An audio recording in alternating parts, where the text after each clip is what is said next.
As many Americans are gearing up for the Labor Day holiday weekend, the CDC is sending out a warning to those who are unvaccinated, urging them not to travel. Mandy Gaither has more on the recommendations in today's Health Minute. A warning to the unvaccinated ahead of the Labor Day holiday weekend. The CDC says anyone not protected by a COVID-19 vaccine is at higher risk of being infected. First and foremost, if you are unvaccinated, we would recommend not traveling. For those who are fully vaccinated, if you travel, the CDC says wear a mask.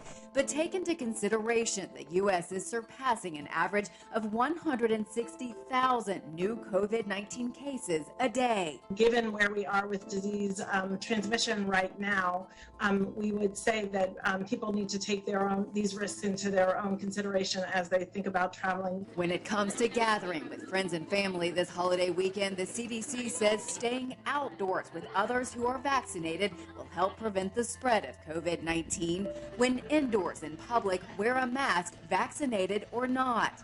Wearing a mask is the easiest way for anyone, regardless of your vaccination status, to slow the spread of disease.